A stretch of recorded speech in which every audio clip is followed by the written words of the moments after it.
Que Dieu vous bénisse. Mungu amebariki tena mara ingine.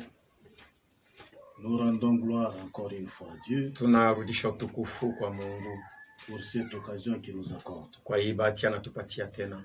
Nous continuons notre sujet Tunaendelesha tena kishina yetu ya que mahubiri l'on retrouve dans Marc kesha 13, kile 34, tunakuta 35. mu Marko 13 makumi tatu na Que ine makumi nous tatu na lisons. tano. Ile tukunasoma Il en sera comme d'un homme itakuwa saa vile mtu qui, partant pour un voyage, wakati anaanza kwenda laisse msafari, sa maison, anaacha nyumba remet yake, l'autorité à ses serviteurs, analeta uwezo kwa watumishi indique yake, à chacun sa tâche anapatia kila mtu kazi yake, et ordonne aux portiers de veiller. na anaambia wakumulango apate kukesha. Veillez donc, Ukeshe bashi, car vous ne savez kwa sababu hamjui quand viendra le maître de la maison, bwana wa nyumba atakuwa saa ngapi, ou le soir, au ou magharibi, au milieu de la nuit, au mbushiku kati, ou au chant du coq, au wakati kuku ou le atalia, matin. au asubuhi. Craignez qu'il ne vous trouve Mungope endormi asimikute benye kulala à son arrivée soudaine. wakati atakuya kwa ghafla. Ce que je vous dis, Ile je namielezea le dis à tous, naambia batu bote veillez. mukeshe. Nous continuons avec veiller, Tuko naendelesha na mais nous kukesha. prenons le premier point. Tuko nabebako hatua ya kwanza, Nous veillons sur ce que disent les Écritures. tuko na kesha yuli ya ikile maandiko inasema. Qu'est-ce que la Bible dit? Biblia inasema nini? En se posant chaque fois la question, Wakati tuko naiuliza que disent les Écritures maandiko inasema sur nini telle ou telle chose, pa mambo moja wala mambo sur ingine, tel ou tel point? pa mambo fulani au Quand nous voyons de Timothée, wakati tuko naangalia Timotheo wa il nous est pili dit comme suit. anatuelezea hivi. Lisons un peu de Timothée Tusome ko tena Timotheo wa pili, à partir de 3, tunaanzia ku mstari wa 3 16. 16. Toute écriture est inspirée de Dieu Oya, andiko yote inapakwa et mafuta na Mungu, utile pour enseigner, inakuwa tena ya bei Pour juu ya kufundisha, convaincre, juu ya pour diriger, juu ya pour kuongoza, juu instruire ya dans kufundisha la justice, katika haki, afin que l'homme de hivi mtu wa Dieu Mungu soit accompli akuwe mwenye et kutimilika propre à toute bonne na œuvre. karibu kutimiza matendo yote mzuri. Nous lisons Josué 1, Tuko nasoma Yoshua 1, lisons Josué 1 tusome kwa Yoshua pour 1 voir ce que Dieu lui a dit. tuone kile Mungu Et ce alimwelezea, que Dieu a dit à na Josué, kile Mungu aliambia il nous l'a Yoshua dit aussi à nous. anatuelezea tena Ainsi. shie bote.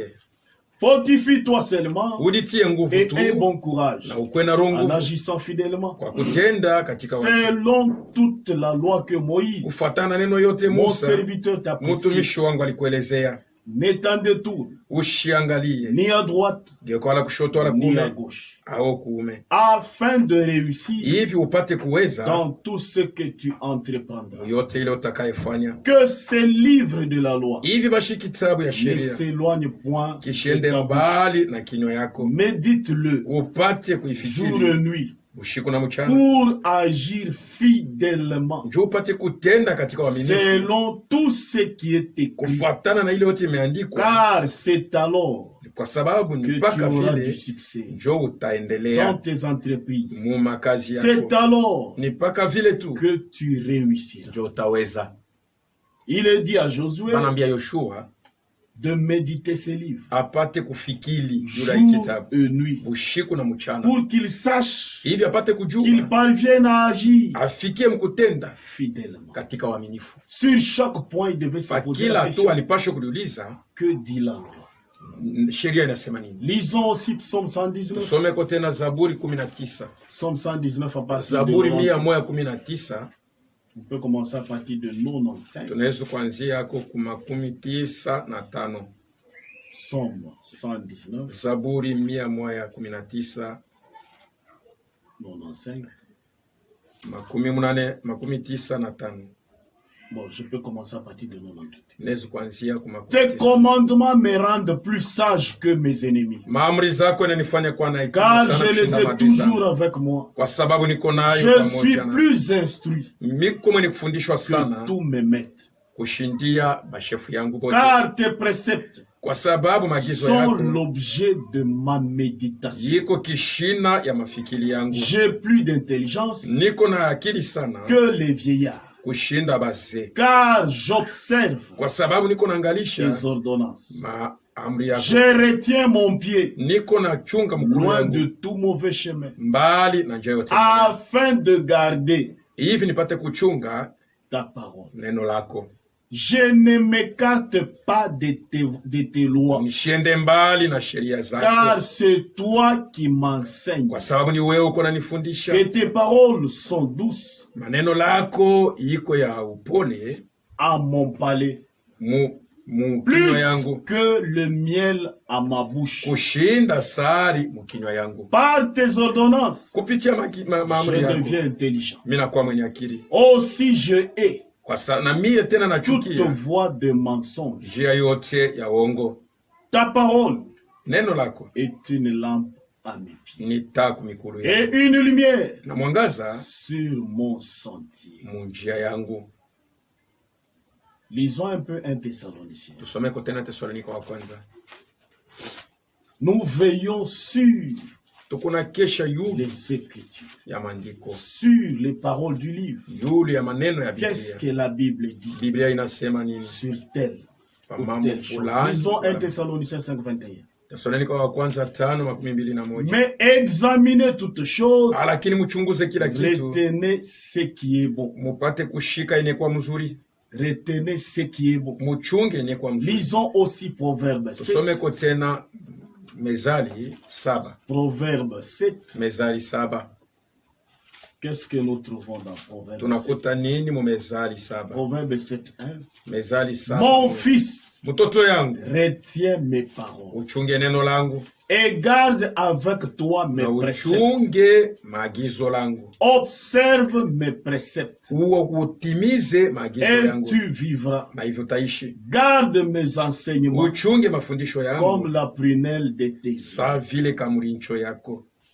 Dans l'Apocalypse, il est dit, Mu Ufunuo banasema, Apocalypse 1:3, Ufunuo heureux 1:3, celui. eri kwa ule yote. Lisons Apocalypse Tusome kwa Ufunuo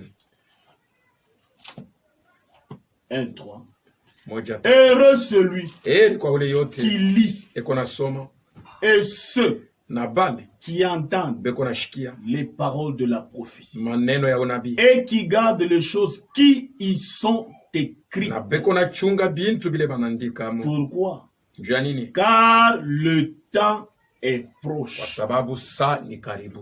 Et quand nous lisons Na wakati kunasoma dans Actes 17:11, mu Matendo Paul 17:11, j'aime les disciples de Bérée ndugu yetu Paulo anasema parce inapenda qu'ils vérifient. wanafunzi ya Berea kwa sababu iko Chaque naangalisha fois-ci, ce qu'on leur enseigne kila wakati, njoo kuona kama ile est banabambia exact. inakuwa yenye kueneana. Lisons un peu Tuisome mbele Actes 17:11. Matendo ya Mitume 17:11.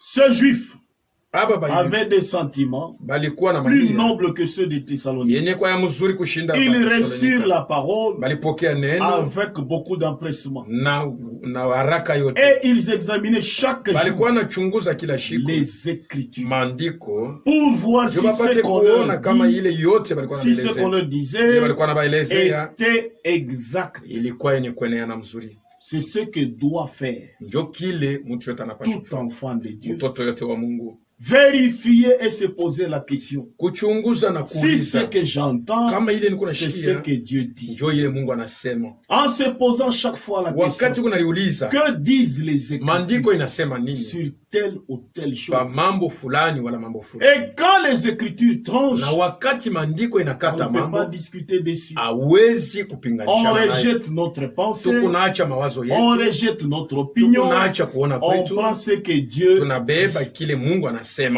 C'est comme dans un match, Iko saa vile mufutubolo, nous avons deux équipes, tuko na maekipe mbili, A et B. ekipe A na B. A peut marquer A inawezi et kuingisha B qui conteste. na B inakataa. Mais dès que l'arbitre valide, Lakini wakati arbitre anasema inaingia, même si le but logiquement il n'est hata pas kama valide, ile B haikukuwa ya mais kweli, quand l'arbitre dit qu'il y a saa vile but, arbitre anasema quel banaingiza que soit ce golo, que les gens diront, hata bantu banasema nini, le but est validé. kusema ile golo ni ya kweli. L'arbitre a le dernier mot. Ule arbitre eko na msemo Et ya la mwisho. Bible est l'absolu de tout Na enfant. Biblia njo chrétiens. njo mambo yetu sheba. Quand la Bible parle, Kama Biblia inasema on cite. shebote Quand la Bible Kama parle, Biblia inasema on change notre position. tuko nabadilisha kuona kwetu. Seule la Bible tranche. Mpaka tu Biblia, Quelle que soit la prédication, hata kama inakuwa mahubiri ya quel chini, que soit tout ce qu'on peut hata entendre, kama bantu banashikia dès que je ne les retrouve pas kama dans la shiikute Bible, mu Biblia, je mets cela de côté. niko naiweka pembeni. C'est comme en ce qui concerne les tonnerres. Iko saa ile naangalia mambo ya tonnerre. Il y en a qui disent que ces tonnerres sont Kuko bale beko révélés. nasema matonnerre Mais saba quand nous inafunuliwa. lisons la Bible, Lakini kama tunasoma il est dit Biblia, à Jean, banambia Yohane, seul ce que les sept tonnerres tia ont dit, muhuri ile mamiuri ne saba les isema. écrit pas. Lakini Ce qui n'est pas écrit ila iandikiwe ne concerne pas notre préparation. haina ako njuu ya kujitayarisha kwetu. Il nous est dit de veiller Banatuelezea tukeshe sur ce qui est écrit. yulu ya maandiko. Parce que Jésus a dit, Kwa sababu Yesu alisema, l'esprit que je vous enverrai ile roho itamitumia, vous rappellera itamikumbusha ce que je vous ai dit. ile nilimielezea. Ce que Jésus nous a dit Ile Yesu se alituelezea trouve où? iko wapi? Dans la Bible. Iko mu Biblia. Le Saint-Esprit Roho ne vient Mtakatifu pas nous rappeler haiko kutukumbusha ce qui n'est pas écrit. ile aina ya yenye Ce kuandikwa, qui n'est pas ile écrit yasho ne kuandikiwa concerne pas notre préparation. aiangalie kujitayarisha kwetu. La Bible reste notre Biblia absolu. inabakia kishina Un yetu. homme n'est pas l'absolu d'un chrétien. Muntu hawezi kuwa kishina ya Qui Mkristo, qu'il soit, hata anakuwa nani, un pasteur, akwe pastori, un prophète, akwe nabii, un évangéliste, akwe injilisti, qui qu'il soit, hata kama anakuwa nani, l'absolu d'un chrétien, kishina ya c'est la Mkristo Bible. ni Biblia. Comme dans l'Ancien Testament, Samu agano la on kale utilisait l'urim et le Thummim, balikuwa na beba Urim na qui étaient Tumim, sur les pectoraux. ile ilikuwa Le souverain pakifua sacrificateur. pakilari ya Aaron. Quelle que soit l'inspiration que l'homme Hata avait, kama mtu anakuwa na la msukumo vision, kwa namna kani, un maono, songe ou quoi que ce ndoto au soit, kitu mais fulani, s'il venait devant le kama souverain anakuwa sacrificateur mbele ya et mkoani que le mkuu, pierre ne donnait pas une na ile lumière majiwe surnaturelle, aitowe on mwangaza, devait rejeter cette balipasha inspiration. kukatala ile Et kusukuma na roho. aujourd'hui, Na leo l'urim Thummim, Urim Tumim tuko nayo, l'absolu de tout chrétien, ile tunapasha kuaminia C'est la sana Bible. shimote ba Kristo ni Biblia. tout ce qu'on entend, Yote tuko nashikia. si on vérifie Kama tunaangalia que cela ne se trouve pas dans les ya kusema ile Écritures, haina mu maandiko, cela ne peut pas faire l'objet de haiwezi notre kuwa foi. kishina ya imani yetu. On ne peut pas croire à ça. Hatuwezi kuamini. Et chaque fois Na maintenant, mara yote nous sasa nous posons la question. tuko najiuliza, Que disent les Écritures? maandiko takatifu Parce inasema qu'il a nini? été dit Kwa sababu aliambia à Josué, Yoshua, médite ces livres jour et upate nuit kufikiri hii kitabu pour que tu agisses hivi upate kutenda fidèlement. kwa uaminifu kabisa. Et nous aussi, Na shie pia nous devons vérifier tunapasha kuangalia, continuellement, tuko naendelea na méditer kuangalia, ces livres tuko nafikiri pour que nous sachions hivi tupate ce que kujua Dieu dit kile Mungu anasema sur tel problème, pa mambo fulani, sur tel point. pa mambo fulani. Qu'est-ce que Dieu dit sur le Mungu mariage? anasema nini pa mambo ya ndoa? Le mariage mixte. Ndoa Est-il mwaminifu permis na à un mwaminifu. enfant de Dieu Inaruhusiwa kwa mtoto de wa se Mungu plonger dans le ya mariage kwenda mixte? kuingia mu ndoa ya Qu'est-ce que la Bible Basho dit family. Biblia inasema sur nini le mariage? pa mambo ya ndoa? Comment est-ce que nous Ni devons nous namna marier? gani tunapasha kuoana?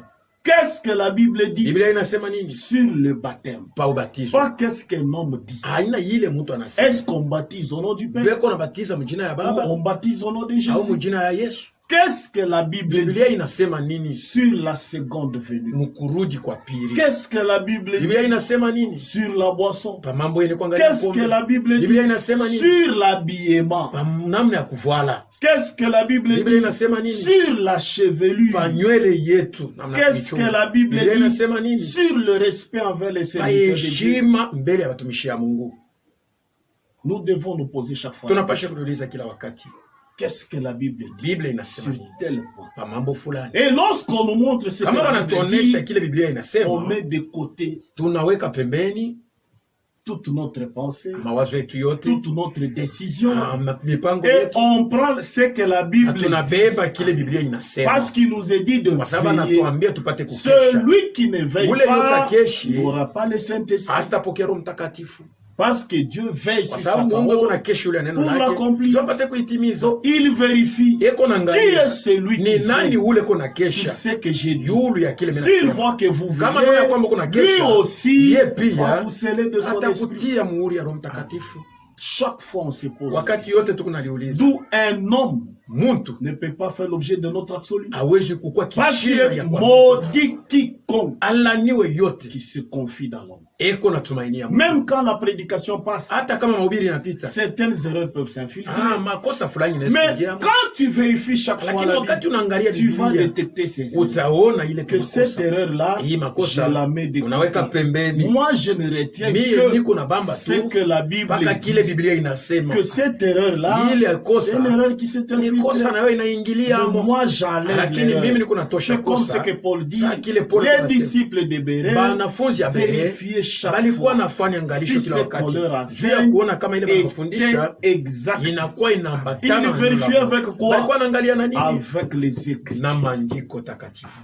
Donc c'est avec la Bible Na qu'on Biblia juge tout enseignement. jo beko nachunguza On kila juge toute mafundisho, prédication. beko nachunguza On kila juge mahubiri, toute prophétie. beko nachunguza kila Parce qu'il y a des mahubiri. prophéties qui sont à l'encontre de la Kwa sababu parole. kwa unabii ingine inakuwa Vous napinganisha allez na dans un Mungu. couple, les gens sont Nenda déjà mdoa mariés, bantu washakoa, ils ont déjà des enfants, beko na batoto, mais vous trouvez un prophète qui vous dit, unakuta nabii anasema ainsi dit le hivi Seigneur, Bwana anasema celle-ci n'est pas ta huyu femme. mwanamke uko naye na J'ai wako. déjà prévu une femme Mungu pour ashia toi. kuchungia mke Dieu mwingine. est le divorce. Mungu anakatala kuwa ndoa. Et il ne peut jamais donner une prophétie Na hawezi kuleta en unabii faveur d'un divorce. juu ipate kwenda kuwa Cela ndoa. est contraire aux Ile Écritures. inapinganisha maandiko takatifu. Tout doit être examiné. Yote inapashwa Vérifié kuangalishwa avec les vizuri Écritures. na maandiko. C'est pour cela qu'il est dit Ndio kama dans wanasema Apocalypse 1:3, Ufunuo 1:3, heureux celui qui lit heri kwa ule yote kuna soma et celui qui na entend. ule yote kuna shikia. D'où aujourd'hui, Leo il basi y en a qui négligent la uko lecture de la bantu Bible. beko na katala kusoma Nous Biblia, devons lire. tunapashwa Et kusoma. quand nous allons à l'église, Na kama tunaenda on Biblia nous explique, banatuambia on nous vitu, parle de ce qu'on ne banasema comprend juu ya bila pas. On nous tunaelewa, montre la volonté de banatuonesha Dieu. mapenzi ya Mungu. Et nous devons Na veiller shia à cette tunapashwa volonté. kukesha kwa ile Parce qu'il est mapenzi. dit, heureux Kwa celui sababu qui anasema entend. heri ule tena kuna shikia. Qui est-ce que nous devons Ni entendre? nani tunapashwa kushikia? Dieu seul, Mungu peke qui yake. nous parle Ule kunasema par ses serviteurs. kupitia batumishi yake. Tout ce qui est à l'encontre de la Yote vile parole de Dieu, vinapinganishana na tout neno la ce qui est à Mungu. l'encontre de la Yote vile Bible vinapinganishana na ne Biblia vient pas de Dieu. habitoke kwa Mungu. Et nous avons le devoir Na tuko na et uwezo l'obligation na uwezo de mettre cela de ya côté kubiweka pembeni sans pour autant déranger ces bila prédicateurs. Parce que tout le monde peut commettre une mtu yote erreur. anaweza kufanya kosa. Mais moi, Lakini je prends seulement cette niko erreur, nabeba tu ile je kosa mets de côté. naiweka pembeni. Je ne prends que la parole, Nabeba tu paka neno celle qui est conforme à la Bible. yenye kuambatana na Biblia. C'est comme quand nous allons, Sa vile nous sommes à la kama table, tuko naenda kumeza on nous sert le poulet. banatupatia kuku, Dans ce poulet-là, muile pule il y a des os. muko mifupa, Mais on ne prend pas ces os pour les atukolake manger. mifupa, On met les os de tunabeba côté, mifupa tunaweka on pembeni, prend la chair. tunabeba nyama. Tout ce qui est contraire à la parole Yote ile haina ne mkuambatana peut na pas Mungu, faire l'objet de notre foi. haiwezi kukua kishina Ainsi, imani nous yetu. prenons un point, Hivi tuko nabeba le ko premier point, parce qu'on ne nukta va pas moya, réfléchir tout. hatutaisha yote. Nous prenons un point Tuko nabeba ko nukta moya qui concerne la boisson. yenye kuangalia pombe. Que disent les Écritures Maandiko inasema nini sur la boisson? yulu ya pombe? Il y en a qui disent, Kwa bantu beko nasema la Bible n'interdit pas de Biblia prendre la ikataze boisson. kukunywa pombe.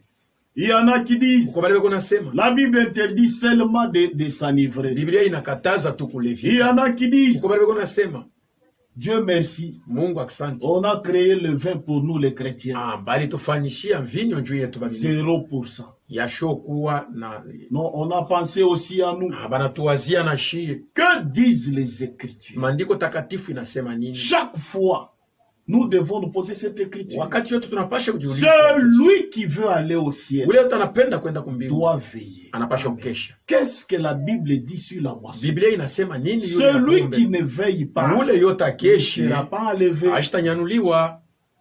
Parce que Dieu veille sur Kwa sa sababu Mungu parole kuna kesha yule ya neno pour lake l'accomplir. juu apate On kuitimiza. n'est pas là des fanatiques. Hatuna De toute façon, juu ya kwanza kupikia batu nous, mikono. nous sommes Shi les tuko croyants de la Bible. baminifu ba Biblia.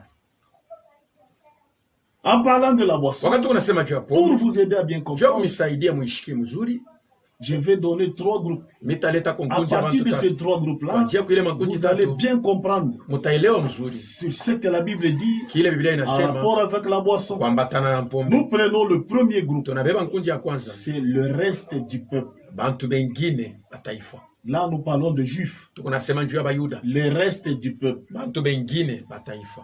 Le deuxième groupe, Kundi ya pili ce sont les Naziréens. ni bale banazi. Le troisième groupe, Kundi ya tatu les sacrificateurs. bakowani. Avec ces trois Na groupes-là, hii vous makundi tatu allez bien comprendre sur ce que la Bible dit ukaelewa kile Biblia iko en nasema rapport avec kuambatana la boisson. na pombe. Le reste du peuple, Taifa ingine à ce reste-là, bale bengine il était permis de boire. bali baruhusu kukunywa. Dieu lui-même Mungu ye mwenyewe avait ordonné aliruhusu à ce que ces restes-là bale bantu bataifa bengine boivent. bakunywe. C'est ce que nous retrouvons Njo ile tukunakuta dans Deutéronome, Kumbukumbu la Torati, Deutéronome 14. Kumbukumbu la Torati 14. Il y en a qui utilisent ce verset Kuko bale beko na beba pour hii dire aux autres verse juu ya kwambia qu'il n'est bengine pas permis de boire, qu'il est permis de boire, inaturuhusu kukunywa, en plaçant mal cette écriture. wakati beko na weka mubaya hii andiko. Deutéronome 14, Kumbukumbu la Torati nous lisons à 14 partir de 22. tunaanzia kwa 22. Tu lèveras la dîme Utabeba chekumi de tout ce que produira ta semence, ile mavuno yako de ce italeta, que rapportera ton champ ile shamba yako italeta chaque année. mwaka Je yote. vais au verset 24. Utaenda kwa 22. Peut-être lorsque l'Éternel, Mara ingine wakati wa milele ton Dieu, Mungu wako t'aura béni, atakubariki, le chemin sera-t-il trop long njia itakuwa mrefu pour que tu puisses transporter la dîme hivi upate kubeba chekumi à cause de ton éloignement juu ya vile uko mbali du lieu qu'aura choisi l'Éternel ton Dieu nafuashi ile Mungu wa milele, Mungu wako pour atachakula y faire résider son nom. hivi apate kuikalisha jina Alors, lake. Hivi basi tu échangeras utabadilisha ta dîme chekumi yako contre l'argent. na banakupa franga, Tu serreras cet argent dans ta main utachunga ile fedha et mkono tu yako, iras au lieu que l'Éternel ton Dieu utaenda fashi ile wa milele Mungu aura wako choisi. atachakula. Là, Pale tu achèteras avec l'argent utauza na ile franga tout ce que tu désireras, yote ile utapenda, des bœufs, ngombe, des brebis, mbuzi, du vin pombe et des liqueurs fortes, na binywaji tout kali, ce que te fera plaisir. ile itakupendeza Tu mangeras devant l'Éternel ton Dieu. utaikula mbele ya wamilele Mungu wako. C'est Dieu qui a donné cette Ni ordre. Mungu alileta ile amri À qui? kwa nani? Au reste du peuple. Kwa mabaki ya taifa. Jérémie 35. Yeremia Nous 35. avons Jérémie. Yeremia, Lisons Jérémie 35 à partir de 1. Yeremia Et à la 35. maison, vous pouvez lire tous les chapitres. Kwa nyumba mnaweza kusoma 35, 1. sura yote. La parole fut adressée à Jérémie Neno ikafikia Yeremia de hivi la part de l'Éternel yenye kutoka kwa milele et au temps de Joachim, wakati ya Joakim fils de Josias, mtoto wa Josias roi de Juda, mfalme wa Yuda. en ce mot. Muhii misemo, Va à la maison de Rekabit wende kunyumba ya et Barekabiti parle-leur. ubambie hivi, Tu les conduiras à la maison de l'Éternel utawaongoza kunyumba ya milele dans une des chambres muchumba moya, et tu leur offriras du vin à boire. utawapatia mvinyo ya kunywa.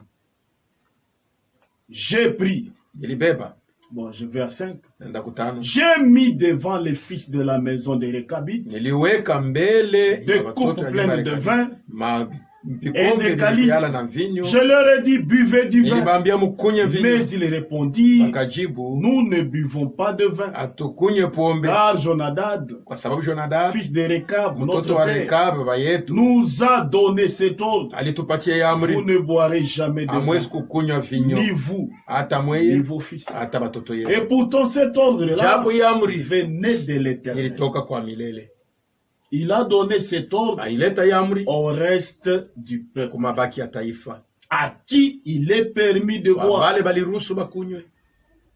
Nous voyons que c'est Unaona ya l'Éternel seul kwamba qui a donné ni cet wa ordre. milele mwenyewe alileta ya amri. Et quand nous voyons aujourd'hui, Wakati kunaona leo les gens disent, bantu beko nous nasema pouvons boire, tunaweza kunywa. la Bible le permet, Biblia inaruhusu, il donne ces deux versets, beko naleta hii et disant mstari mbili, wanasema que s'il n'était pas permis, kama ikuruhusiwa, pourquoi est-ce que Dieu avait juu ordonné? ya nini Mungu aliruhusu? L'ordre là Ile amri a été donné ililetewa au reste du peuple. mabaki ya taifa. Et quand nous voyons, Na wakati en kuna outre, ils nous disent, mfashi ngine banatuelezea si ce n'est pas permis de boire, kama iruhusiwi quel est le kunywa. premier miracle de Jésus? Muujiza ya kwanza ya Yesu ilikuwa ni nini? Jésus n'a-t-il pas changé l'eau en Yesu vin? hakubadilisha maji na kwa vinyo. S'il a changé, Kama donc alibadilisha, ce n'est pas ni mauvais. kusema haina mbaya. Lisons d'abord cette écriture. Tusome ko tena C'est iandiko dans Jean 2. Yohane 2, Jean 2, Yohane 2 à partir. Dans la maison, bon, on peut commencer à partir de 1, mais moi je commence à partir de 5. mimi naanzia kwa mstari wa 5. Sa mère dit aux serviteurs, Mama yake akaambia batumishi, faites ce qu'il vous dira, museme ila parce que le vin mfanye ila était tanieleze, terminé. kwa sababu vinyo ilimaliza. Or, il y avait là 6 vases de pierre Pale palikuwa vikombe saba destinés aux purifications de Juifs. vile vilikuwako juu ya kutakasa Bayuda. Je vais à 8. Nikunaenda 18. Puisse maintenant, Hivi leur basi, dit-il, mushote et bashi akabambia, porter à l'ordonnateur du repas. mwende mupatie ule eko naleta Voilà, chakula. je commence à partir de 7. Naanzia kumsaba. Jésus leur dit, Yesu akabambia, remplissez d'eau ces vases. muyaze maji, Et ils les ili remplirent jusqu'au bord. bakayaza paka na kukinya. Puisse maintenant, leur dit-il, Mushote bashi et porter akabambia, ça à l'ordonnateur de mwende repas. muipatie du ule repas. kona kabula Et chakula. ils emportèrent. Na bakaenda kupeleka. Quand l'ordonnateur du repas Wakati ule alikuwa na kabula eut chakula, goûté l'eau aliipima maji, changée en vin. yani kubadilika inakuwa vinyo 10. 10. Et il lui dit, Akamwelezea, tout homme mutu yote sert d'abord le bon vin, analetaka mbele puis mvinyo le moins mzuri, bon kisha après ile ya qu'on kufuatia, s'est enivré. kisha bantu Toi, kulevika. tu as Wewe gardé le bon vin unachunga jusqu'à vinyo ya présent. mzuri paka na hapa. Tel fut à Canaan, Hii mukanana en ilikuwa Galilée, mugalilaya, le premier miracle mujiza ya kwanza que Jésus fit. ile Yesu alifanyaka, Et il manifesta sa gloire, akaonesha utukufu et yake, ses disciples crurent en lui. banafunzi yake bakamwaminia. C'est ça le premier miracle qu'il Jo a fait. mujiza ya kwanza ile alifanya. Et on nous dit, Banatuelezea si c'était mauvais, kama ilikuwa mbaya, pourquoi est-ce que Jésus a changé juu ya l'eau? nini Yesu alibadilisha Et les maji na disciples kuwa étaient là. na banafunzi walikuwa pale. Cet ordre-là, Ile amri au reste du peuple, kumabaki ya taifa il était permis de boire. baliruhusiwa kunywa. Au reste du peuple, Mabaki ya taifa il est permis de boire. iliruhusiwa kunywa. Même aujourd'hui, Hata leo le reste du peuple mabaki ya là taifa ile représente le monde. inakuwa naonesha dunia. Le monde, quand ils prennent la boisson, Dunia wakati beko ce nakunywa n'est pombe pas ça le péché. haina jo zambi, Le péché qu'ils ont commis, Ile zambi c'est balifanya. en rejetant l'œuvre du ni calvaire. kukatala kazi Le ya péché qui Kalvari. mène à la mort. Zambi ile kunapeleka ku C'est pour cela que quand nous le croisons, jo, kwa maana wakati unapatana naye étant ivre, mwenye kulevika ou soit amateur de la boisson, au eko na kunywa pombe, qu'est-ce que nous leur présentons? tuko na bambia nini? La croix. Tunabonesha kazi ya msalaba. Amen. Amen. Il a fait ces miracles. Alifanya ile mjiza Jésus, Yesu celui lui-même, ye mwenye étant Dieu, mwenye kwa Mungu, celui qui avait ordonné dans yeye l'Ancien Testament aliruhusiwa mwagano la kale au reste du peuple kumabaki ya taifa de boire. jo bapate ku. Et le reste du Na peuple ile mabaki ya taifa représente le monde, inaonesha dunia, là que nous étions. jo kule tulikuwa kama. Le reste du peuple Mabaki ya taifa représente l'Égypte. inaonesha Misri, Et nous lisons, na tuko nasoma si Pierre, kama Petro, si les disciples qui étaient là kama banafunzi bale balikuwa avaient pale déjà cru, balikuwa benye mais kuamini. qu'est-ce que Jésus dit? Yesu anamwambia nini? Il dit ceci à Pierre, Anasema yanambia hivi Petro, quand tu seras converti, wakati utabadilika affermis tes frères. ukamilishe bandugu yako. C'est dans Luc 22, 32. Ni Muluka 12. Mais j'ai prié pour toi, Lakini ilikuombea afin que ta foi ne défaille point. hivi imani yako Et ishanguke. toi, Na wewe quand tu seras converti, wakati utageuka affermis tes frères. ukamilishe bandugu yako. Tant que Jésus n'était pas mort, wakati yote Yesu alikuwa ashakufa, les disciples n'étaient pas nés. banafunzi abakuzalika mara ya pili. Aucun des disciples n'était né. Hakuna mwanafunzi hata mmoja Parce que la nouvelle naissance n'était pas possible tant que le sang n'était pas versé. Tant que Jésus n'avait pas encore donné sa vie. Et Pierre était un inconverti. Il fallait qu'il naisse de nouveau, qu'il ait l'esprit du Tout-Puissant. Et quand Jésus était sur la terre, tous ces disciples-là étaient les restes du peuple. Étaient les restes du peuple. C'est pour cela qu'il a fait ces miracles-là. Parce que Jésus, étant Dieu, c'est lui-même qui avait ordonné dans les prenez la boisson.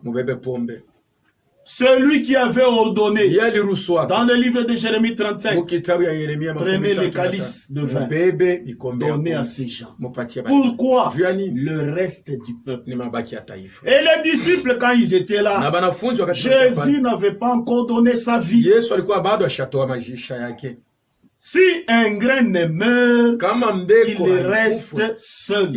Il ne peut pas transférer sa vie. Tant que Jésus n'était pas mort, les disciples étaient des inconvertis. Et quand il est mort, il est parti. Il a dit, je vous enverrai mon esprit. Amen. Et les gens ne comprennent rien. Ils disent que non, Jésus a fait ça. Et nous aussi. Donc il nous est permis. La boisson est permise aux païens. Parce que le païen, c'est un peuple sans loi. Le monde fait tout. Prenant des femmes en désordre, faisant des fétiches, prenant la boisson. Si nous sommes en face d'un païen, ce qu'il nous est demandé de faire, c'est de ne pas lui dire d'arrêter la boisson, d'arrêter la prostitution, mais on lui montre la croix. Tant qu'il n'a pas conclu l'alliance avec Dieu, il reste un homme mort. C'est un païen. Il est du monde. Donc à ceux-là qui sont inconvertis, ils prennent la boisson. Et quand ils prennent, Dieu voit. Ce n'est pas que son nez est fermé. Il voit ce qu'il faut. Mais quand nous lisons dans Jean 3, qu'est-ce qu'il est dit? Car Dieu a tant aimé le monde et qu'il a donné son Fils afin que quiconque croit ait la vie éternelle. Mais celui qui ne croit pas, lisons un peu. Car Dieu a tant aimé le monde qu'il a donné son Fils unique, afin que quiconque croit en lui ne périsse point, mais qu'il ait la vie éternelle. Donc, le reste du peuple, aujourd'hui, c'est le monde. Le reste du peuple, c'est le monde. Au monde, il est permis de boire. Au monde, ils font tout ce qu'ils veulent. Mais aux enfants de Dieu, il n'est pas permis de vivre, de boire. C'est là que nous tombons dans la deuxième partie, dans le deuxième groupe. Donc pour se résumer, le reste du peuple aujourd'hui, c'est le monde. Le monde prend la boisson, le monde fait tout ce qui est contraire à la Bible. Pourquoi ils n'ont pas fait conclure l'alliance avec Dieu? Mais nous prenons la deuxième partie ou le deuxième groupe. Le deuxième groupe représente quoi? On avait parlé des Naziréens. Le deuxième groupe, ce sont les Naziréens.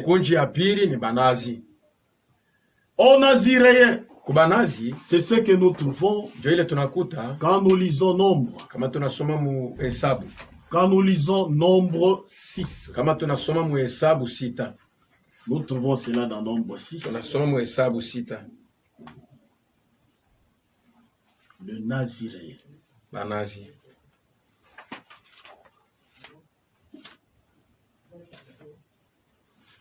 Mais avant de prendre le deuxième groupe, lisons un peu 1 Corinthiens 3:18. Lisons. 1 Corinthiens 3:18.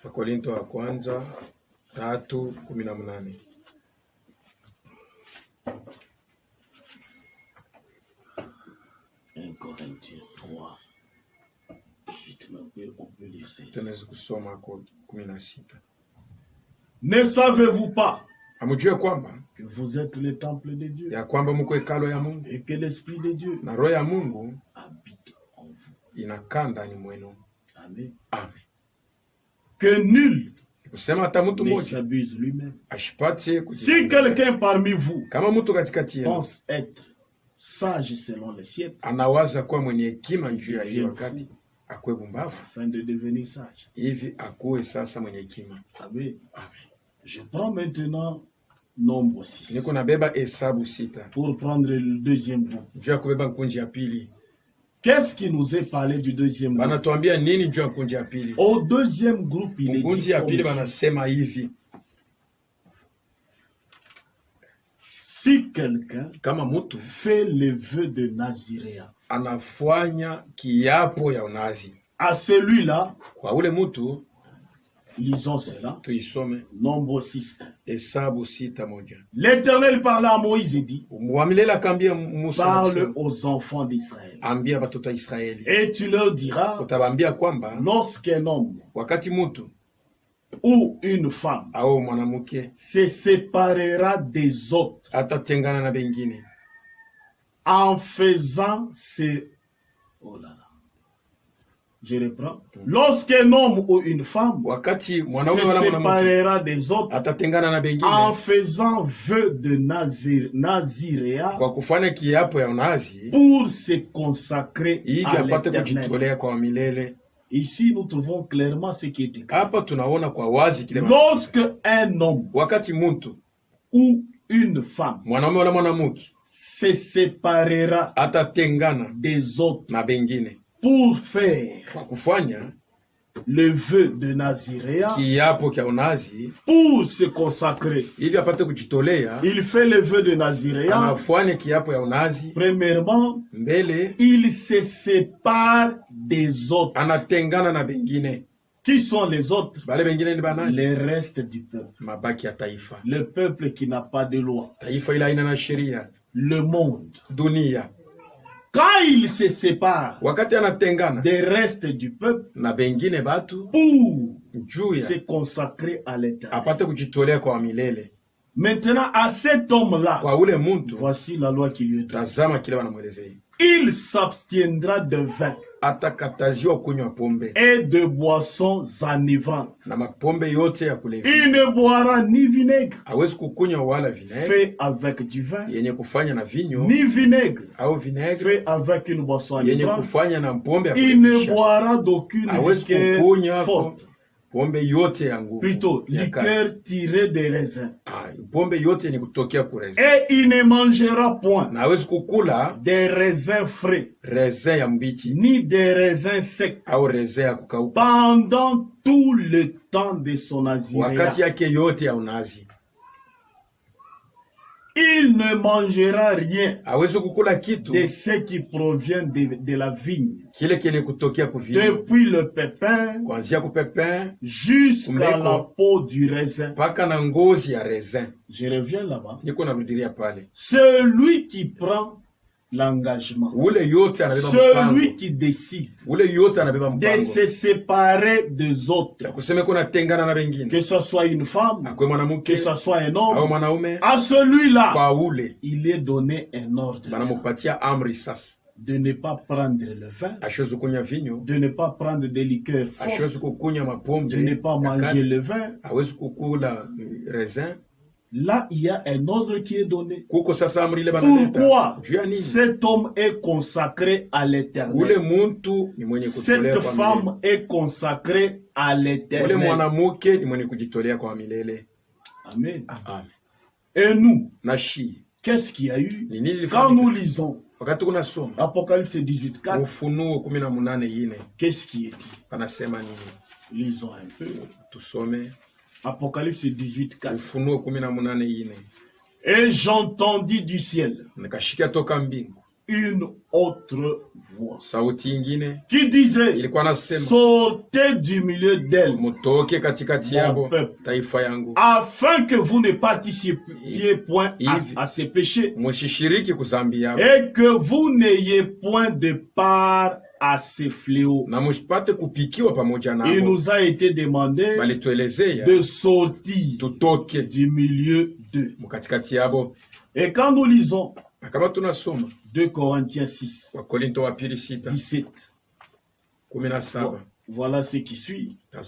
C'est pourquoi sortez du milieu d'eux et séparez-vous, dit le Seigneur. Ne touchez pas à ce qui est impur et je vous accueillerai. Je serai pour vous un père et vous serez pour moi des fils et des filles, dit le Seigneur tout puissant. Il nous est dit de sortir du milieu d'eux.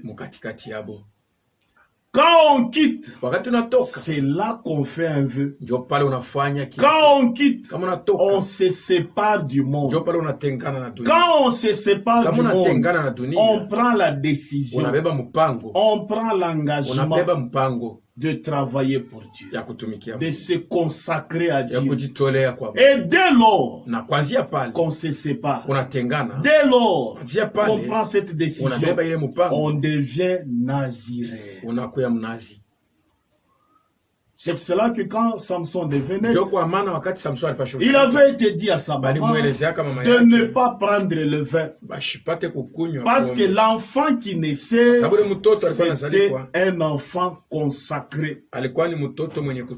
Nous trouvons cela dans Juge 13. Lisons un peu Juge 13. On peut commencer à partir de 3. Et l'ange de l'Éternel apparut à la femme. Voici, tu es stérile et tu n'as point d'enfant.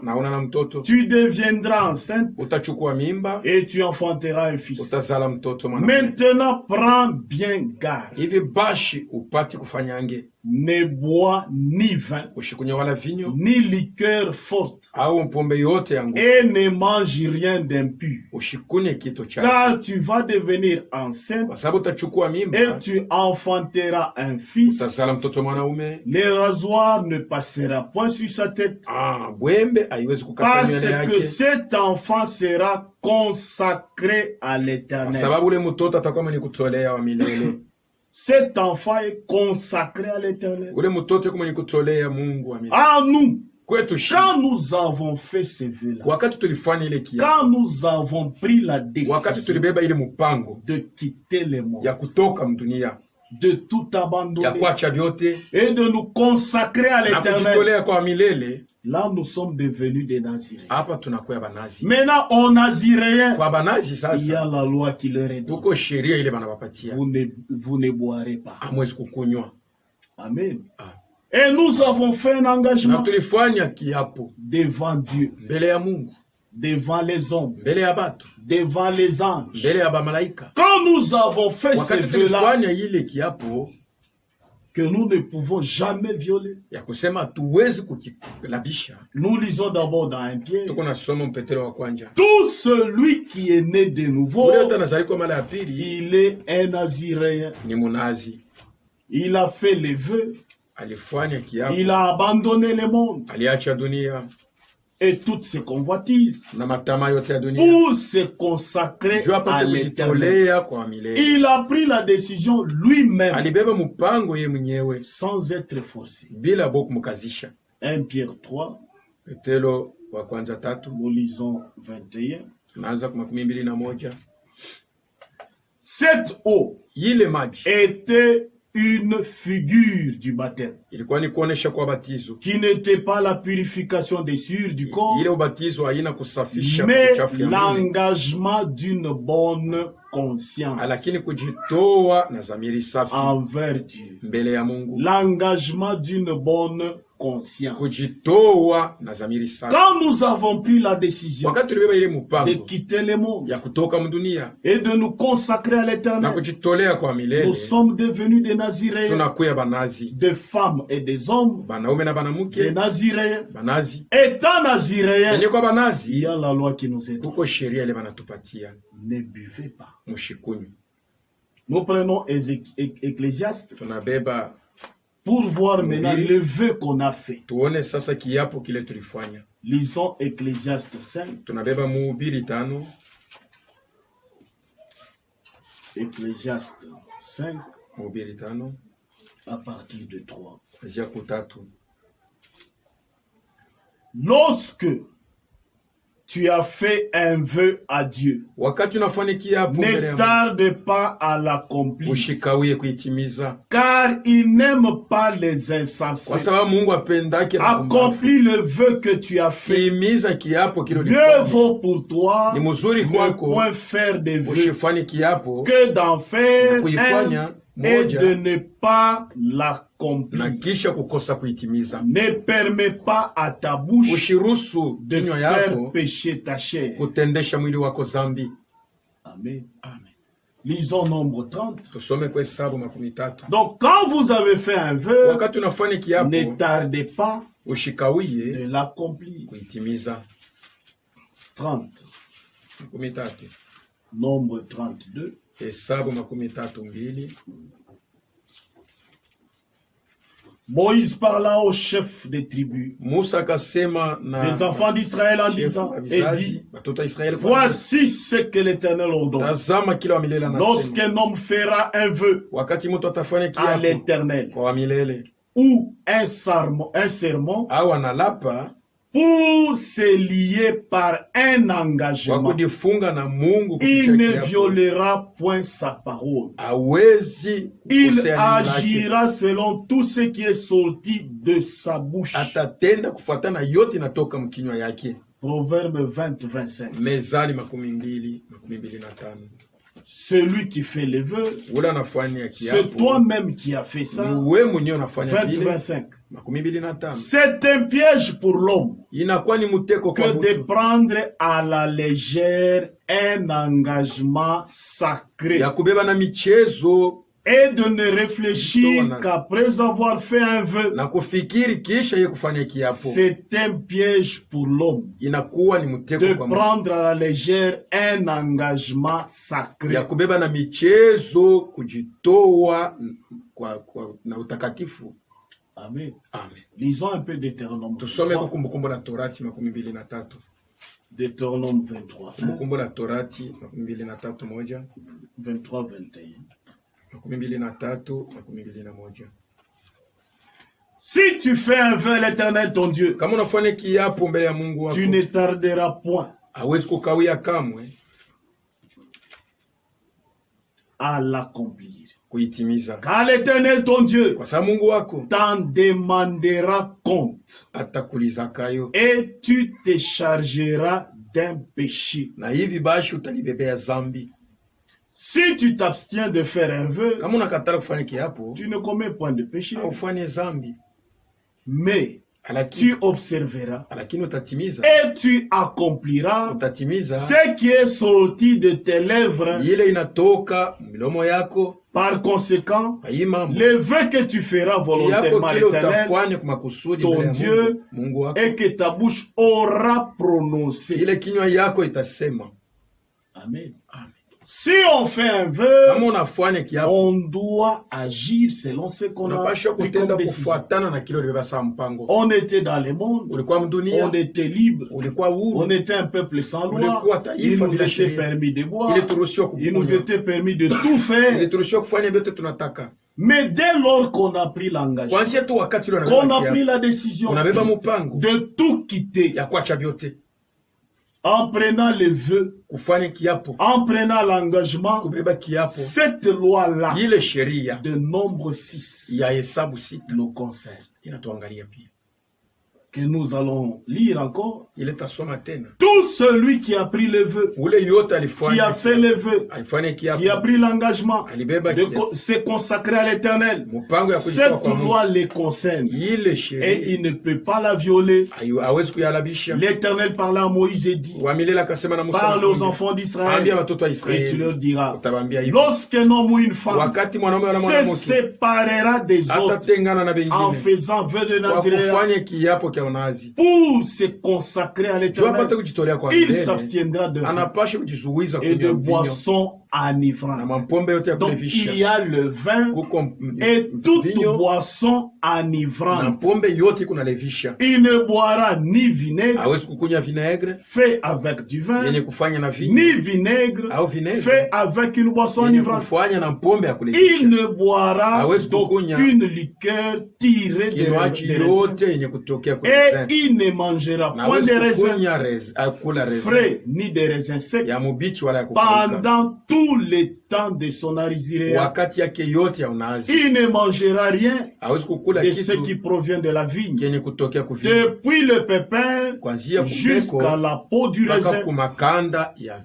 raisin, durant tout son temps de wakati yake nazirea. yote ya unazi. Amen. Amen. Et nous sommes sauvés. Na tuliokolewa, Nous avons pris la décision de quitter tulibeba le monde, mpango ya kuacha pas dunia, pour être perdus de ana njoo tupate Nous kupotea. sommes sauvés Tuliokolewa, et nous avons la vie éternelle. tuko na uzima ya milele. Nous avons pris l'engagement Tulibeba mpango pour toujours. juu kwa lote. Amen. Amen. Et ayant pris l'engagement, Na benye kubeba ile cette mpango, loi-là ile sheria nous concerne. inatuangalia Cette pia. loi-là Ile sheria ne concerne pas les païens. haiangalie bapagano. Lisons un peu Jean 15. Tusome kwa Yohane tena 15. Jean 15, Yohane 15 à partir de 18. kuanzia ku 18.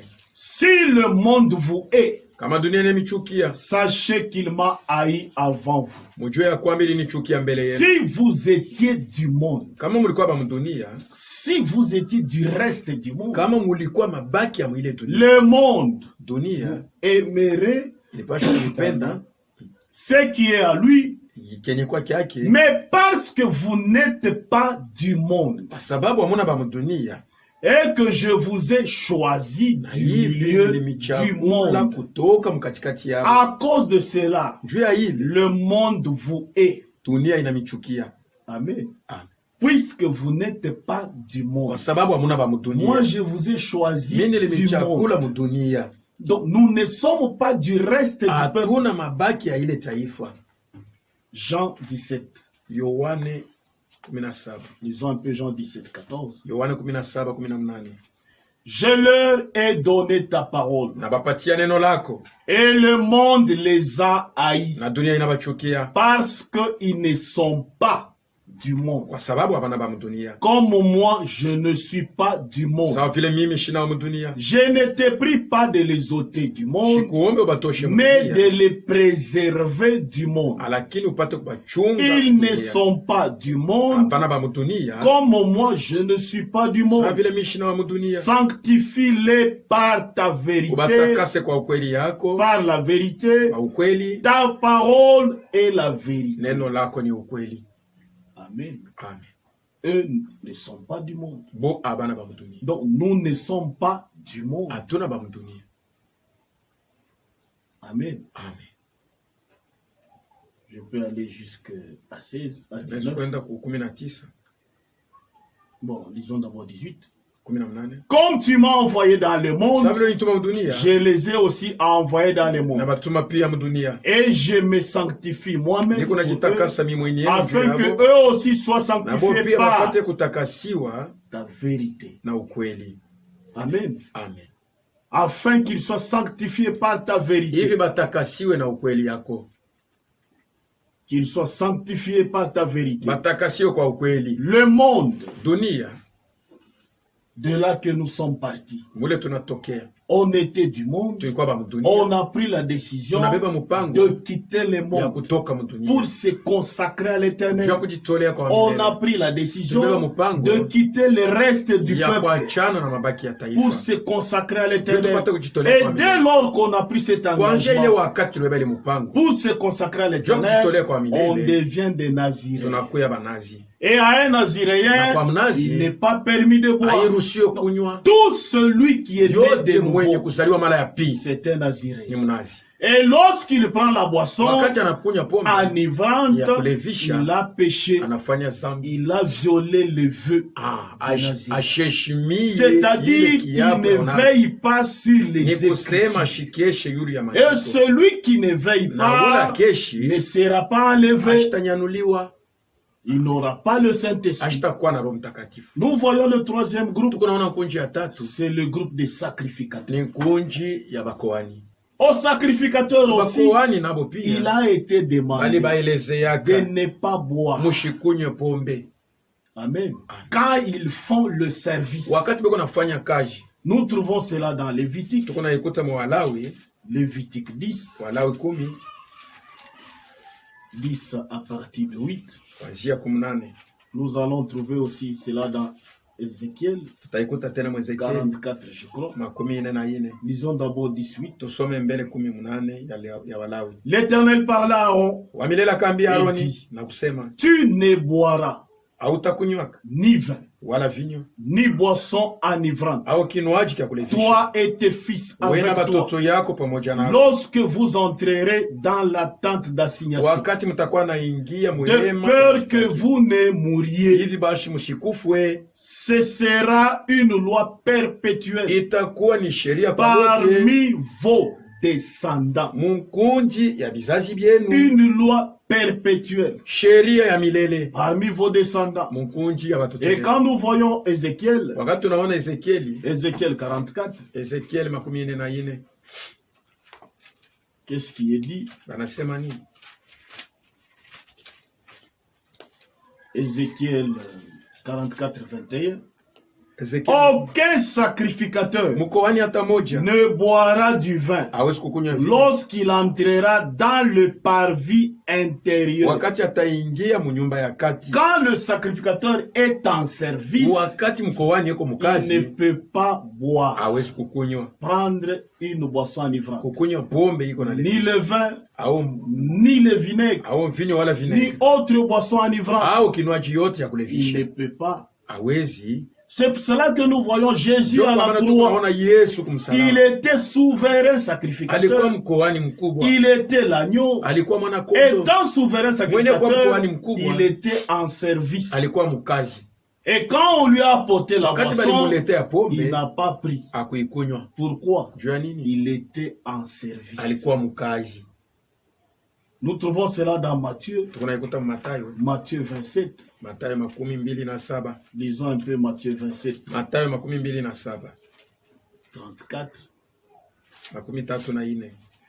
Ils lui donnèrent à boire du vin mêlé de fiel. Mais quand il eut goûté,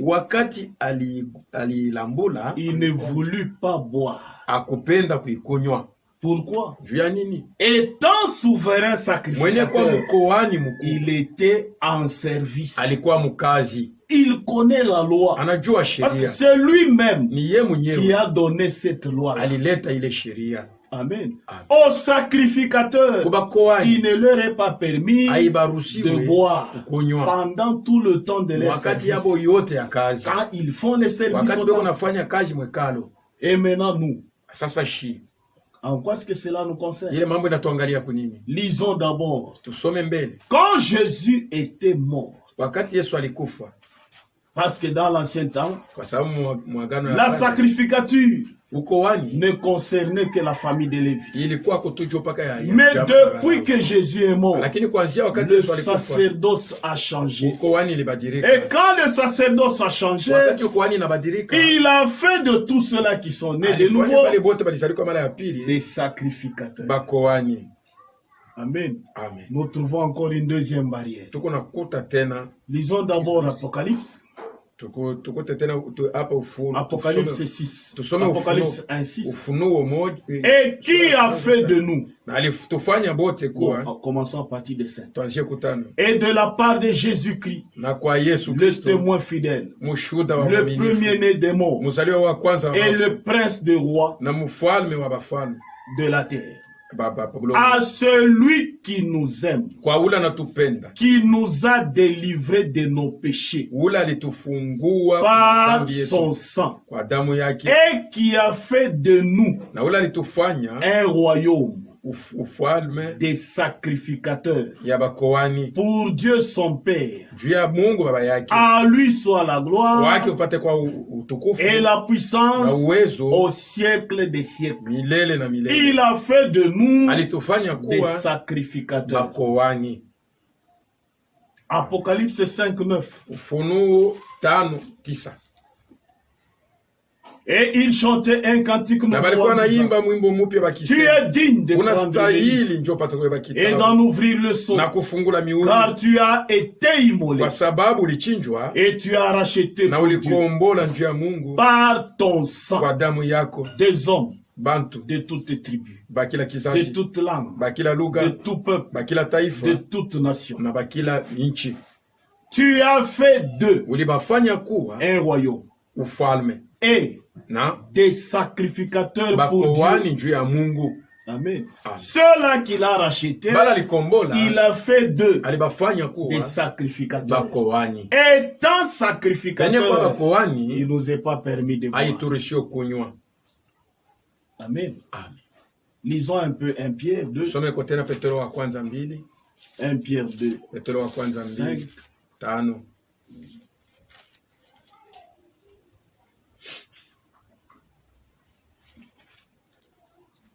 Et vous-même, comme des pierres vivantes, édifiez-vous pour former une maison spirituelle, un saint sacerdoce, afin d'offrir des victimes spirituelles agréables à Dieu par Jésus-Christ. Amen. Étant des sacrificateurs, on ne peut pas boire. Et on est des sacrificateurs pour Dieu, en service tout le jour, jusqu'à ce qu'il vienne. Donc, étant naziréen, il ne nous est pas permis de boire. Étant sacrificateur en service, il ne nous est pas permis de boire. Dieu a mis 2 barrières. Mais pourquoi est-ce que les chrétiens prennent la boisson? Tout celui qui a pris la boisson, il n'a pas veillé sur les Écritures. Dieu interdit à ses enfants, à ceux-là qui ont fait les vœux de Naziréa, de prendre la boisson. Amen. Maintenant, à nous qui sommes Naziréens, quand est-ce qu'il nous est permis de boire? Il nous est permis de boire seulement le jour de Sainte-Seine. Car il est dit, faites ceci en mémoire de moi. Amen. Le jour de Sainte-Seine, c'est là que nous, Naziréens, nous sommes. Il nous est permis de boire. Et en prenant la boisson ce jour-là, amen, c'est là que s'accomplit l'Écriture qui dit, ne vous enivrez pas.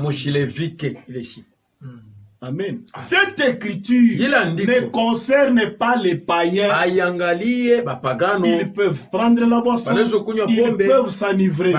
C'est en nous à qui il n'est pas permis de boire. Maintenant, le jour où il nous est permis, on nous demande de ne pas s'enivrer. Tout celui qui s'enivre, il a péché. Ephésiens 5:18. Il a péché. Les autres confondent cette écriture. Non, il nous est interdit de nous enivrer. Il est interdit de s'enivrer aux Naziréens. Lisons d'abord Ephésiens 5, 18. Ne Ne vous enivrez pas de vin. C'est de la débauche. Soyez au contraire remplis de l'esprit. Enivrez-vous de l'esprit. Amen. Soyez remplis de l'esprit et non pas du vin. Celui qui s'enivre du vin, il a péché. Amen. Voici maintenant ce que la Bible dit dans 1 Corinthiens 6. Lisons un peu. 1 Corinthiens 6, à partir de 8. Nous lisons ce qui suit. Mais c'est vous qui commettez l'injustice et qui dépouillez. C'est envers des frères que vous agissez de la sorte. Ne savez-vous pas que les injustes n'hériteront point le royaume de Dieu? Ne vous y trompez pas, ni les impudiques, ni les idolâtres, ni les adultères, ni les efféminés, ni les infâmes, ni les voleurs, ni les cupides, ni les ivrognes, ni les outrageux, ni les ravisseurs n'hériteront pas le royaume de Dieu. Amen. Il ne nous est pas permis de boire.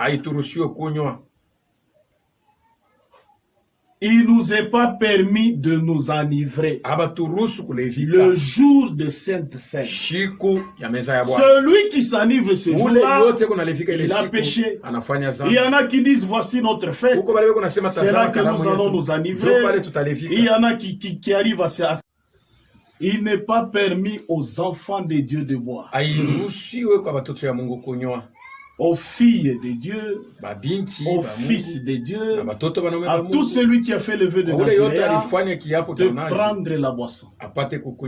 Ni aux sacrificateurs, parce qu'étant mort, il a fait de nous un royaume de sacrificateurs. Étant des sacrificateurs, il y en a qui disent, comme nous sommes tous sacrificateurs, c'est-à-dire que nous pouvons aussi prêcher. Non.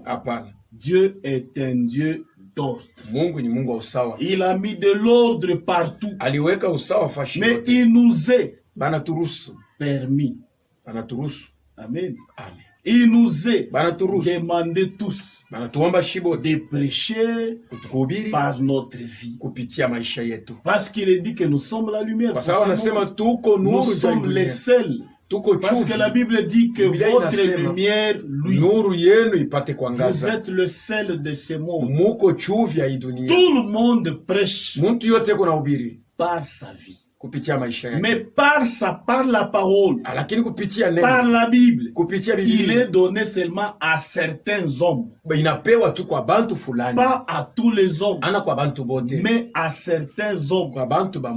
Comme nous le lisons aussi, Dieu a donné à chacun de nous. Lisons d'abord Romains 12, à partir de 3. Bon, je lis à partir de 4. Car comme nous avons plusieurs membres dans un seul corps, et que tous les membres n'ont pas la même fonction. Ainsi, nous qui sommes plusieurs, nous formons un seul corps en Christ. Et nous sommes tous les uns, membres les uns les autres. Puisque nous avons des dons différents selon la grâce qui nous a été accordée. Que celui qui a les dons de la prophétie l'exerce selon l'analogie de la foi. Que celui qui est appelé au ministère s'attache à son ministère. Que celui qui enseigne s'attache à son enseignement. Et que celui qui exhorte à l'exhortation. Amen. À chacun de nous, Dieu a donné une tâche. Mais en ce qui concerne la prédication de la parole, cette tâche-là est donnée seulement à une catégorie ou à un groupe de gens, pas à tous les hommes. Voyons aussi 1 Corinthiens 12:5. Bon, on commence à partir de 4. Il y a diversité de dons, mais le même esprit. Diversité de ministères, mais le même Seigneur. Diversité d'opérations, mais le même Dieu qui opère en tous. Or, à chacun la manifestation de l'esprit est donnée pour l'utilité commune. En effet, à l'un est donné par esprit une parole de sagesse, à un autre une parole de connaissance selon le même esprit, à un autre la foi par le même esprit, à un autre le don de guérison par le même esprit, à un autre le don d'opération, le miracle, à un autre la prophétie, à un autre le discernement des esprits, à un autre la diversité des langues, à un autre l'interprétation des langues. Un seul et même esprit opère toutes ces choses. Amen. Amen. Un seul et même esprit, je m'excuse, opère toutes ces choses. Nous lisons un peu 1 Corinthiens. 1 Corinthiens 14. Nous lisons 1 Corinthiens 14 à partir de 33.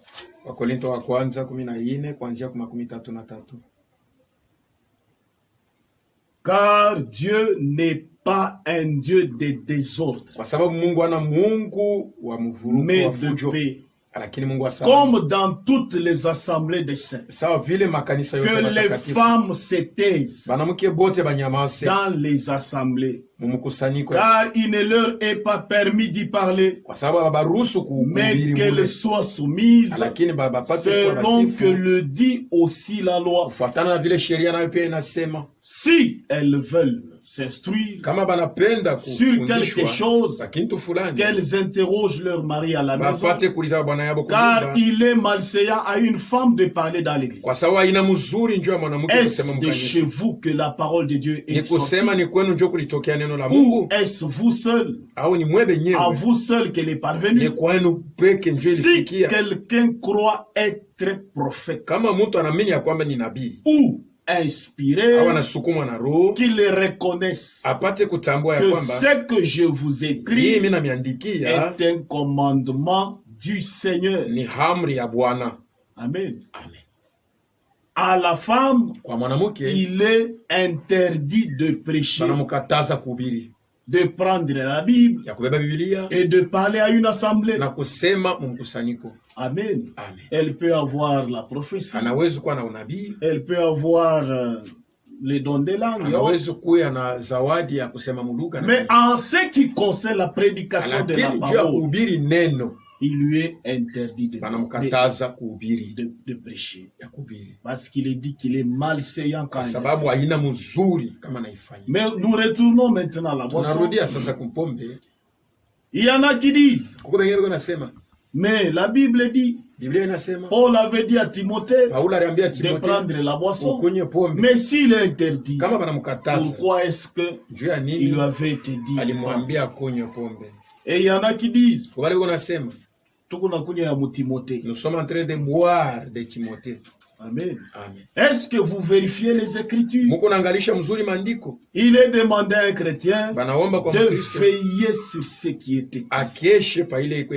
Celui qui ne veille pas ne sera pas enlevé. Nous lisons 1 Timothée 5. Voici ce qui suit. Ne continue pas à ne boire que de l'eau. Kukunywa tu paka maji. Mais fais usage d'un peu de vin Ukunyeko tena na tumvinyo kiloko. à cause de ton estomac Juu ya estomac yako. et à cause de fréquentes indigestions. Juu ya vile aukule mzuri. Ne continue pas Ushendele. à ne boire que de l'eau. Kukunywa tu paka Donc maji. c'est ce que Timothée prenait. Juu kile Timothée alikuwa Il anakunywa. ne prenait que de l'eau. Alikuwa anakunywa tu paka maji. Maintenant, il lui a été dit, Bali ne muelezee. prends pas que de l'eau, Usikunywe tu paka mais maji. fais usage Upate kukunywa kwa d'un tena peu de vin na vinyo kiloko. à cause Juu ya de ton estomac estomac ile kona. et à cause de Ouais. tes Juu indigestions, ya vile ukule mzuri. indispositions fréquentes. Sa vile ukale mzuri. Amen. Amen. Donc quand nous analysons ça, Kama nous trouvons que tunakuta ya kwamba Timothée n'avait Timothée pas l'habitude de prendre le vin. ashikuwe na zowezo ya Il kunywa ne pombe. prenait pas ça. Ashikuwe na ikunywa. Mais pourtant, Timothée était malade. Timothée alikuwa Il mgonjwa. souffrait d'estomac. Alikuwa na gonjwa na Il estomac. souffrait de fréquentes indispositions. Alikuya mtumbo yake ya mgonjwa. Maintenant, Paul l'a Sa conseillé vile Paul aliona vile de prendre alimshauri. un peu de vin Akunywe kumvinyo comme kidogo. un Sa médicament. vile dawa. Pas pour étancher sa soif. Haina njuu ya kumaliza kiu Pas ya pour pombe. plaire à ses désirs. Haina njuu ya Mais kupendeza c'est comme tamaa yake. un Sa médicament. vile dawa. Amen. Amen. Il a pris ça comme un médicament Alikunywa sawa dawa. pour soulager, Njoo apate Le mot kushikia d'estomac mzuri mtumbo yake. pour soulager Njoo apate les kumaliza fréquentes indispositions. kule kukosa Là, kula apate c'est kuzuri. un médicament. Ilikuwa ni dawa. Amen. Amen. C'est un médicament Ni qu'il dawa ila alikunywa. il n'avait pas l'habitude de faire ça. Ashikukuwe na zowezo ya kuifanya. Lisez un peu Galates 5, 16. Wagalatia 5:6. Galates 5, 16. Galatia 5:6. 16. Lisez. Je dis donc, marchez selon l'esprit et vous n'accomplirez pas les désirs de la chair. Car la chair a des désirs contraires à ceux de l'esprit et l'esprit en a des contraires à ceux de la chair. Ils sont opposés entre eux afin que vous ne fassiez point ce que vous voudriez. La chair a des désirs Mwili uko na mania contraires à ceux de l'esprit. ya kupinganisha Et roho, l'esprit en a des contraires à ceux de la chair. na roho pia inakuwa na mania ya kupinganisha mwili. Amen. Amen. Celui qui prend le vin, Ule kuna kunywa pombe, disant que comme il a été permis à Safi Timothée, anasema iliruhusiwa kwa moi Timothée. aussi, Mi na mi souffres-tu de l'estomac? uko na Ou gonjwa bien na tu estomac, cherches à plaire à tes au désirs. unapenda kufurahisha mania yako. Amen. Tout celui qui prend le vin, Ule yote kuna kunywa pombe en dehors d'un médicament comme celui de Paul, yinje ya kusema ikuwe Timothée, dawa saa vile ilikuwa ni mambo ya il Timothée. pêche. Iko nafanya zambi, Qui ne se croit pas malin, ashiwazia kwamba parce iko qu'on ne mwerevu se moque pas de kwa Dieu. sababu achekele yake Mungu. Quand Dieu a dit se veiller, Wakati Mungu anasema mkeshe, il nous surveille. iko na Il n'y a tuangalia que celui qui veille mpaka ule kuna qui kesha sera scellé. njoo atatiwa Vous Mungu. pouvez avoir passé beaucoup de temps dans Unaweza l'église, kupitisha mawakati mingi mais vous n'avez kanisa. pas le Hauna na Saint-Esprit. Roho Mtakatifu. Parce que celui qui est scellé Ule du kwa mwenye Saint-Esprit kutiwa na Roho ne Mtakatifu prend pas le vin. ashikunywake mvinyo. Celui qui a fait le vin de Ule Nazareth, alifanya kiapo cha il onaji n'a pas le droit de prendre la boisson. hauruhusiwe kukunywa pombe. Aujourd'hui, il y en a qui disent, Leo kwa wale nasema eh bien, on a fait pour nous banatufanisha le vin 0%. mvinyo ya shokuwa Pour ya les kulefisha chrétiens. njoo ya Bakristo. Entrons dans la Bible. Tuingie mu Biblia Nous allons vérifier ce qui était arrivé au commencement. tuangalie ile ilifika kumwanzo. Le diable avait juste ajouté un petit mot. Shetani aliongeza tu ni kasauti kalo Et le monde na dunia a été bouleversé. ilianguka. Lisons d'abord Genèse 2, 17. Tusomeko Mwanzo On peut commencer à 2:17. partir de 16. Tuanzie 17. L'éternel Dieu donna cet ordre à l'homme. Wa milele Mungu akaleta hii amri kwa Tu mtu. pourras manger de tous les arbres du jardin. Utakula kumichi Mais ya tu ne mshamba. mangeras pas de l'arbre de la connaissance du bien et du mal. Hautakula kumuchi ya kujua vizuri na vibaya. Car le jour où tu en Kwa sababu mangeras, siku ile utakula tu mourras. utakufa. Voilà maintenant dans Genèse 3. Le serpent était le plus rusé de tous les animaux des champs que l'Éternel Dieu avait fait. Il dit à la femme, Dieu a-t-il réellement dit, vous ne mangerez pas de tous les arbres du jardin? La femme répondit au serpent, nous mangeons du fruit de l'arbre, mais quant au fruit de l'arbre qui est au milieu du jardin, Dieu a dit, vous n'en mangerez point et vous n'y toucherez point, de peur que vous ne mouriez. 4. Alors le serpent dit à la femme, vous ne mourrez point.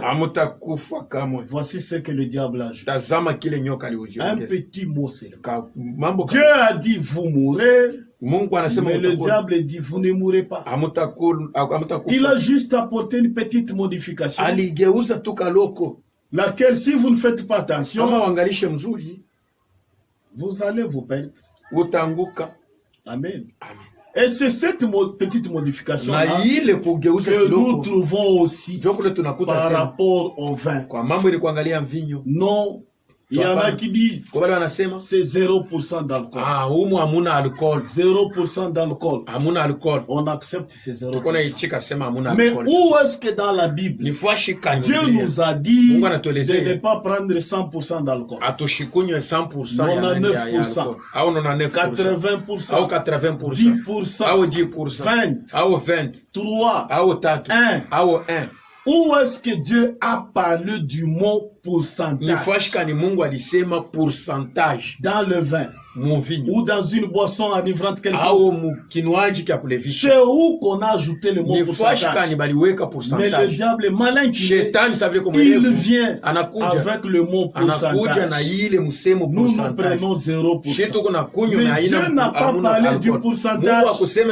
Dieu, lui, il a parlé du vin. Quel que soit le pourcentage. Mais dès lors que c'est le vin, celui qui le prend, il ne veille pas là. Celui qui le prend, il a violé la parole. C'est ce que nous allons lire. Il y a le courant qui nous fait défaut.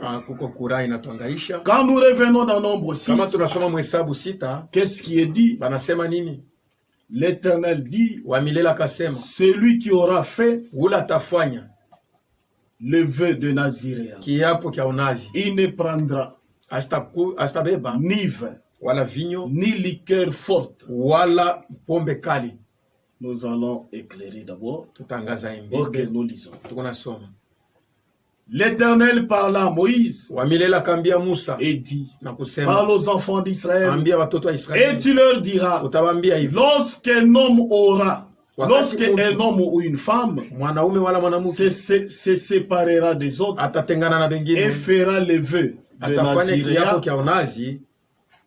il fera le vœu de Naziréa, il s'abstiendra de vin et des boissons enivrantes. Il ne boira ni vinaigre fait avec du vin, ni vinaigre fait avec une boisson enivrante. Il ne boira aucune liqueur tirée de raisin. Si vous regardez aussi, si vous vérifiez bien, vous verrez que Dieu n'a pas parlé de pourcentage. On va encore y revenir. Dieu voulant demain, comme aujourd'hui il y a le courant, il y a la lecture du courant. Que Dieu vous bénisse.